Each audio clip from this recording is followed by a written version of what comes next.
Hey guys, welcome to my YouTube channel 30 Minutes in Lockdown.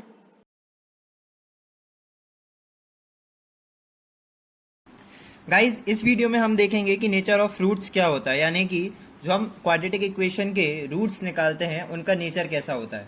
ठीक है, यानी कि वो रियल कब होते हैं, इमेजनरी कब होते हैं, ठीक है, यानी कि नॉन रियल कब होते हैं। देखिए, सपोज कीजिए let a x square plus B x plus C is equal to zero. ये एक हमारी क्वाड्रेटिक इक्वेशन है जहां पर a is not is equal to zero. ठीक है, बी अ क्वाड्रेटिक क्या है, ये क्वाड्रेटिक इक्वेशन है। करेक्ट। अब देखिए, हमने पिछले वीडियोस में क्या पढ़ा था कि जो रूट्स होते हैं वो the roots of this equation are given by alpha is equal to क्या होता है, minus B plus under root D upon twice of a, and beta is equal to क्या होता है, minus B minus root D upon twice of a. ठीक है, where D is equal to क्या होता है, डी क्या होता है हमारा, b square minus 4ac is less than और इक्वल टू जीरो। ठीक है, और देखिए अगर जो डी की वैल्यू है ये ग्रेटर देन जीरो होती है, ठीक है, हम डी की वैल्यू से ही डायरेक्टली पता कर सकते हैं कि जो हमारी इक्वेशन के जो रूट्स हैं उनका नेचर क्या है, यानी कि वो रियल है, नॉन रियल है, ठीक है, डिस्टिंक्ट है, सेम है। करेक्ट। तो देखिए डी अगर ग्रेटर देन होता है जीरो से, ठीक है, यानी कि that is D is equal to B square minus 4ac is greater than zero. ठीक है, देन अल्फा एंड बीटा क्या होते हैं, alpha and beta are real. ठीक है, अल्फा एंड बीटा क्या होते हैं, रियल होते हैं। अब देखिए अल्फा एंड बीटा रियल है, अब हमें ये चेक करना है कि ये दोनों बराबर है या नहीं है। ठीक है, तो हम सिंपली क्या करते हैं, देखिए इफ अल्फा माइनस बीटा हम चेक करते हैं। ठीक है, अल्फा माइनस बीटा क्या है, अल्फा की वैल्यू क्या है, minus B plus root D upon 2a। ठीक है, माइनस अगर हम अल्फा माइनस बीटा करें और अगर हमें जीरो मिल रहा है, इसका मतलब क्या होगा कि अल्फा और बीटा की वैल्यू क्या है, बराबर है, तभी तो एक दूसरे में से माइनस होने के बाद जीरो मिलेगा। ठीक है, तो हम चेक करते हैं, देखिए अल्फा की वैल्यू पुट कर दी, अब हम देखिए बीटा की वैल्यू पुट करते हैं, minus B minus root D upon twice of a. इससे हमें रिजल्ट क्या मिला, minus B plus root D plus b plus root D upon twice of LCM लेके सॉल्व किया। तो अब देखिए क्या बचा हमारे पास, minus B plus b cancel, क्या बचा, twice of root D upon twice of a, यानी कि रूट डी अपॉन ए। ठीक है, यानी कि अल्फा माइनस बीटा की वैल्यू क्या आ रही है हमारी, रूट डी अपॉन ए आ रही है। इससे हमें क्या पता चला, अल्फा माइनस बीटा इक्वल नहीं है जीरो के। ठीक है, अगर अल्फा माइनस बीटा इक्वल नहीं है जीरो के, यानी कि देखिए 2 माइनस 2 जीरो कब होता है, जब ये दोनों बराबर होते हैं। अगर 3 माइनस 2 में करता हूँ जीरो, तो ये पॉसिबल है क्या, नहीं है, क्योंकि 3 बड़ा है और 2 छोटा, यानी कि ये दोनों की वैल्यूज क्या है, अलग अलग है। करेक्ट। तो हमें क्या पता चला यहाँ से, alpha is not is equals to क्या, बीटा। ठीक है, तो इस ये जो पूरा हमने जो सॉल्व किया है, इससे हमें देखिए क्या पता चला, if d is equals to b square minus 4 of ac is greater than zero, that is, हमने पहले क्या पढ़ा था, d को क्या बोलते हैं हम, डिस्क्रिमिनेंट बोलते हैं, that is discriminant of the equation is positive। ठीक है, अगर जीरो से बड़ा है तो क्या होगा, पॉजिटिव होगा। then the equation has real, देखिए रियल रूट्स निकलेंगे एंड डिस्टिंक्ट रूट निकलेंगे। कैसे रूट्स निकलेंगे, real and distinct roots. Correct. ठीक है, डिस्टिंक्ट यानी क्या होता है, अलग अलग रूट्स मिलेंगे, यानी कि अगर डी की वैल्यू ग्रेटर देन जीरो होती है, यानी कि डिस्क्रिमिनेंट अगर पॉजिटिव होता है हमारी किसी भी क्वाड्रेटिक इक्वेशन का, तो उसके जो रूट्स होंगे वो कैसे होंगे, रियल होंगे एंड डिस्टिंक्ट होंगे, यानी कि रियल होंगे और अलग अलग रूट्स होंगे। करेक्ट। ये हमारा फर्स्ट केस था। अब देखिए हम सेकंड केस देखते हैं, if d is equal to zero. ठीक है, देखिए हम क्या लिखते हैं, d is equal to B square minus 4ac is greater than is equal to zero लिखते हैं। हमने पहला केस देख लिया क्या होता है, d जब ग्रेटर देन होता है जीरो से। ठीक, अब हम सेकंड केस क्या देख रहे हैं, d इज इक्वल टू क्या है, जीरो है।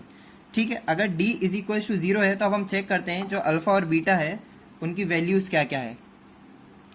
d इज इक्वल टू 0 का मतलब क्या है, that is B square minus 4ac की वैल्यू क्या है, 0 है। करेक्ट। अब देखिए हम अल्फा इज इक्वल टू क्या हो जाएगा यहाँ से, minus B plus root D upon 2a अगर है, ठीक है, एंड बीटा हमारा क्या है, minus B minus root D upon 2a, लेकिन क्या है जो d है हमारा वो क्या है, 0 है, तो अल्फा इधर से हमें क्या मिला, if d is equal to 0 then alpha is equal to क्या मिला, minus B upon 2a, d 0 है, एंड बीटा हमें क्या मिला, minus B upon twice of a, ठीक है, minus B upon twice of a. अब देखिए अल्फा एंड बीटा क्या मिल रहा है हमें, सेम मिल रहे हैं, ठीक है, therefore alpha is equals to beta is equals to minus B upon 2a, ठीक है, क्या मिल रहा है हमें, माइनस बी अपॉन 2a, ठीक है। इससे हमें देखिए क्या पता चला, thus if d is equals to B square minus 4ac is equals to 0, that is discriminant of the equation is 0, then the equation के रूट्स कैसे होंगे, इक्वेशन हैज रियल, अब देखिए रियल रूट्स तो होंगे ही, ठीक है, और साथ ही साथ कैसे होंगे, रियल एंड इक्वल रूट्स होंगे, ठीक है, रियल होंगे और इक्वल रूट्स होंगे। करेक्ट। ये देखिए ये सेकंड केस था, अपन ने फर्स्ट केस क्या देखा था, d इज ग्रेटर देन 0, ठीक है, अगर d इज इक्वल टू 0 है तो रूट्स कैसे होंगे, रियल होंगे एंड सेम रूट्स होंगे। करेक्ट। अब देखिए अब हम आते हैं थर्ड कंडीशन पे। अभी हमने क्या देखा कि d greater than 0, d is equal to 0, अगर d नेगेटिव होता है if d is less than 0, ठीक है, यानी कि जो डिस्क्रिमिनेंट की वैल्यू है अगर लेस देन 0 होती है, that is B square minus 4ac is less than 0 अगर होता है, ठीक है, तो जो अल्फा और बीटाज होंगे, जो अल्फा और बीटा की जो वैल्यू निकलेगी यानी कि जो रूट्स होंगे वो कैसे होंगे, अब हम वो देखते हैं। तो देखिए हमारी इक्वेशन क्या है, quadratic equation ax square plus B x plus C is equal to 0 where a is not is equal to 0, ठीक है। अब हम इस इक्वेशन को सॉल्व करते हैं कंप्लीटिंग स्क्वायर मेथड से। तो उसमें क्या करते हैं हम, देखिए a से पूरी इक्वेशन को डिवाइड करेंगे तो क्या बचेगा हमारे पास, x square plus B upon A x plus c upon a, ठीक है, इज इक्वल टू 0। ये मैं आपको पहले भी बता चुका हूँ इसलिए मैंने यहाँ पर डायरेक्टली वैल्यू पुट कर दी है, ठीक है। अब देखिए अगर ये क्या बचा x, अब नेक्स्ट स्टेप क्या करते हैं हम, देखिए x square plus B upon A X is equal to क्या बचता है हमारे पास, हम कॉन्स्टेंट टर्म को RHS में ले जाते हैं तो क्या बचा हमारे पास, माइनस सी अपॉन ए। करेक्ट। नेक्स्ट स्टेप हमारा क्या रहता है कि हम x के कोएफिशिएंट का हाफ के स्क्वायर हम क्या करते हैं, दोनों तरफ ऐड करते हैं, यानी कि क्या इसका हाफ क्या हो जाए, x के कोएफिशिएंट का हाफ, b अपॉन 2a का स्क्वायर हम दोनों तरफ क्या करेंगे, ऐड करेंगे।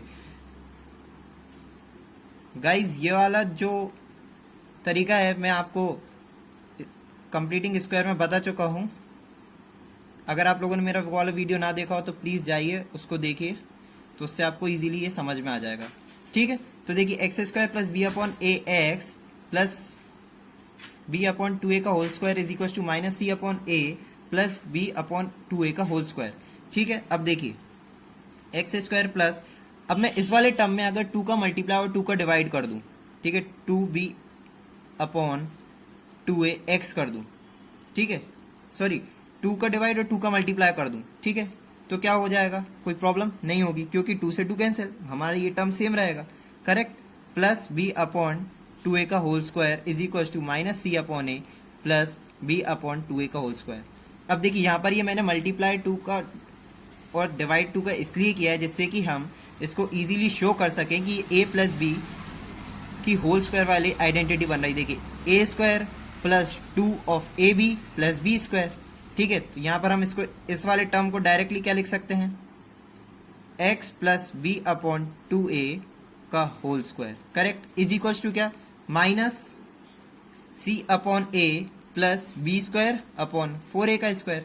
करेक्ट। देखिए अब हम इसको सॉल्व करते हैं तो हमारे पास क्या आ रहा है, x plus B upon 2a का whole square is equal to, LCM क्या आया 4a² आया, ठीक है, एंड पॉजिटिव हम बी इस तरफ लिख लेते हैं b² एंड माइनस 4ac, ठीक है।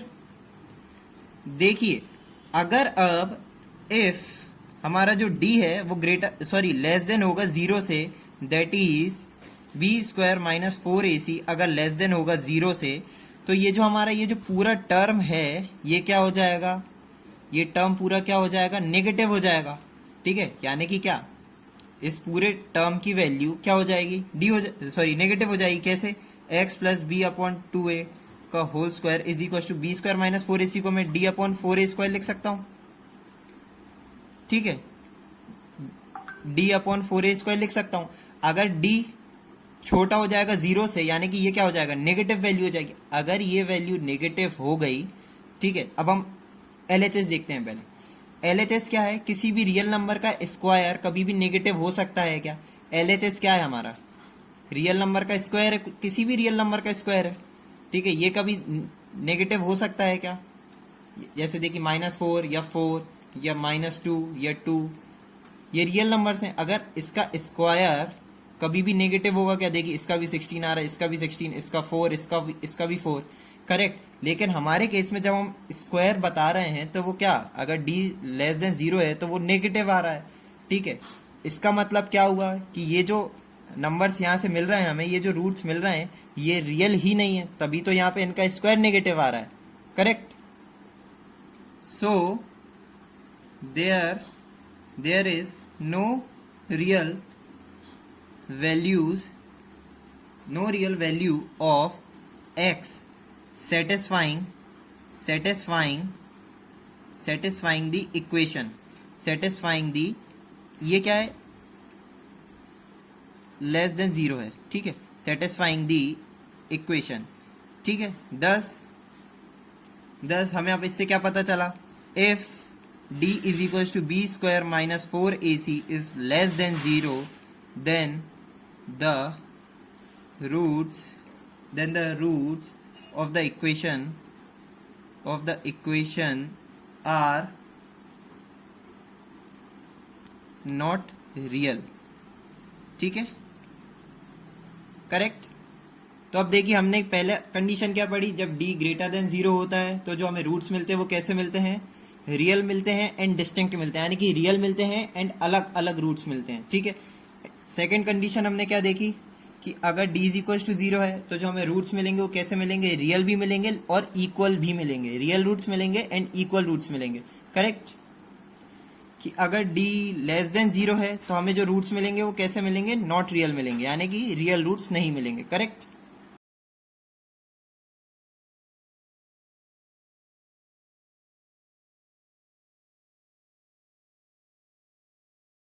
गाइज अगर आपको मेरा वीडियो पसंद आया हो तो उसे लाइक कीजिए, सब्सक्राइब कीजिए और अपने दोस्तों के साथ शेयर भी कीजिए। Thank you.